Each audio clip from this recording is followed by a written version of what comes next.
Ayan mga kabonyok, so meron naman tayong panibagong DIY episode na naman mga kabonyok. Nagagawa pala tayo ng 12-volt battery gamit ang ating 2700 na lithium battery. Ayan. So, syempre, pag bubuo kayo ng battery pack, syempre, kailangan natin ng battery and then kailangan natin ng BMS. Ayun o. So, yung BMS natin, ito ang gagamitin natin is 25 ampere. Pero meron pa akong mas mababa. Teka lang, hanap tayo mas mababa. Ito, nagamit ko na rin to, 15 ampere lang to. So, baka ito lang ang gamitin ko kasi ano lang naman to 8 AH lang. So, yung gagamitin natin, meron tayong ito, ang isa bago, 60 ampere. So, gagamitin ko naman para dito sa 29. Oops. Ito. Yung ginagawa ko kasi, na battery, lalagyan natin sa DIY speaker natin. So, dito ko ilalagay itong bago na 60. Ito kasing battery ginagawa ko na malaki sa 29 AH. So, dahil mababa lang naman ito, gagamit tayo ng itong gamit ko na 15. So, paggagawa ng battery, syempre, baliktaran niya. So, positive, negative, at positive.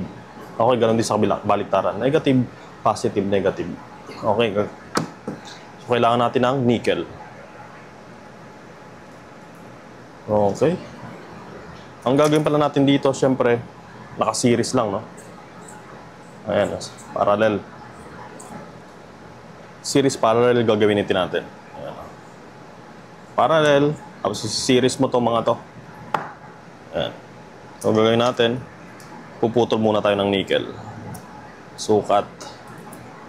So, kailangan natin ng dalawa nito.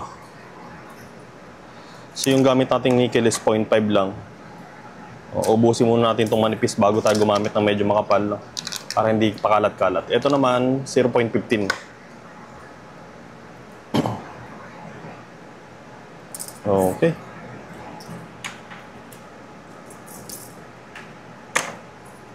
And then,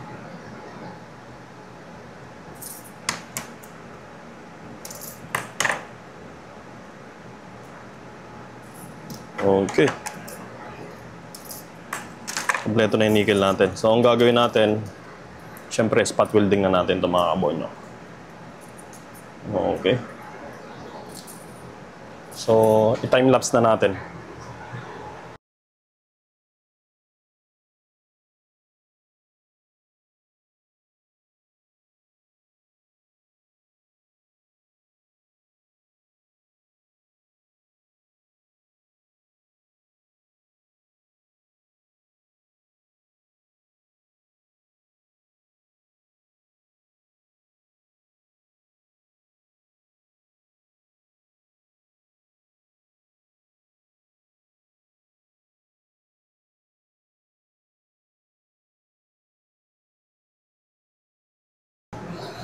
Ayan mga kabonyo, no? Natapos na natin yung ating battery na 12 volts. Ayan. So, ang gagawin natin, lalagyan na natin siya ng BMS na tinatawag. Ito yung BMS natin. And ito mga kabonyo, wag na kayong malilito rito, no? Ayan. So, meron naman tong label. May positive, B positive. Ibig sabihin yung positive ng battery, pang 12 volts. Tapos negative, ibig sabihin yung sa negative ng battery. And then, meron pa kayong mapapansin dito na B1 or B2. So, kung wala kayong nakikita kung anong voltahe yun. So, sa likod meron yan. Ayan. Ayan. 0 volt. Tapos yung next natin is kakabitan is 3.7. Dito yon. Susunod is 7.4. And then 11.1 volt. Yun yung sa positive niya. Okay, wag kayong malilito. O, syempre, dito sa battery, ito yung positive niya. Ito. O, sa battery, ito yung negative. Okay. Ito yung negative. Dito nyo ikakabit yung 3 points. Ano bang voltahe yun? 3.7 dito. Tapos, susunod na 7.4 volts dito naman. And then, sa positive niya is yung 11.1 volts. Dito yung kakabit. Kaya huwag kayong malilito. Ayan. So, kakabit na natin. Time-lapse na natin ulit.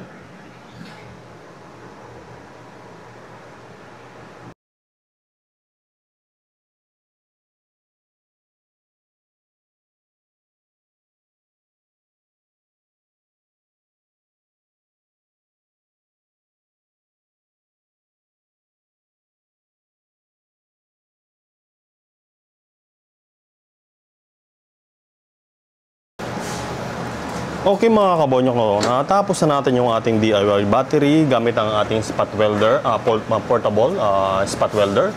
800 watts, high power nun ng ating spot welder. So testing natin. So ito na yung nabuo nating DIY 12 volt battery gamit na BMS na 15Ah. Okay, so try natin. So punasan ko lang kasi para matanggal yung mga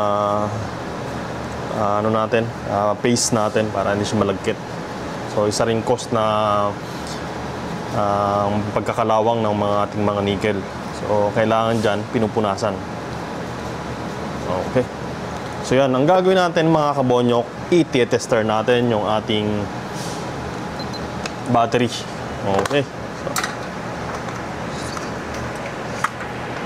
So mabilisan lang to. So ilang beses na rin kasi naman tayo nakagawa ng lithium battery gamit itong mga BMS at syempre pakita natin sa inyo. Okay, so ayan, nakikita nyo ba? So tester natin muna dun sa mga contact natin ng, sa board. So hindi muna natin i-tester yung output. Okay, dun sa positive natin and then dun sa negative. Ayan, 11, napapansin nyo is 11.27. And then, so yung negative, and then sa pangalawang, doon sa board, sa B1. So ito dapat ay 3.7 or 3.4. Ayan, 3.6. 3.689, ayan. Tapos yung sa 7.4, ayan, 7.5, 7.53. And then, syempre, yung last na contact natin sa positive, syempre, yan, is 11.26. And then, test natin yung output kung meron tayong output na 12 volts or 11.26. Okay, negative, negative. Ayan, 11.26. Ayan, 27. Okay. So, yung ating battery, hindi pa siya full charge. Okay, yung sa output, dito, itong port na to, dito na rin yung charge and discharge yung battery. Depende rin kasi sa BMS na binili nyo. Merong BMS na nakaseparate yung charging at nakaseparate din yung load.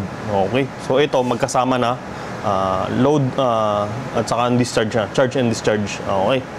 Sa isang port. Okay? Tapos na yung ating... Ganun lang kadaling gumawa ng 12 volt battery gamit ang ating BMS. So hindi ko na rin nilagyan ng balancer kasi hindi na need kasi konti lang naman yung ating lithium battery. Pero mas maganda mga kabonyok, lagyan nyo pa rin ng, ng balancer. Okay? So sa akin, okay lang sa akin nang walang balancer.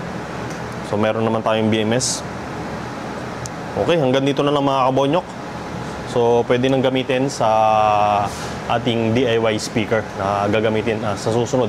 Maggagawa tayo ng DIY speaker. Okay?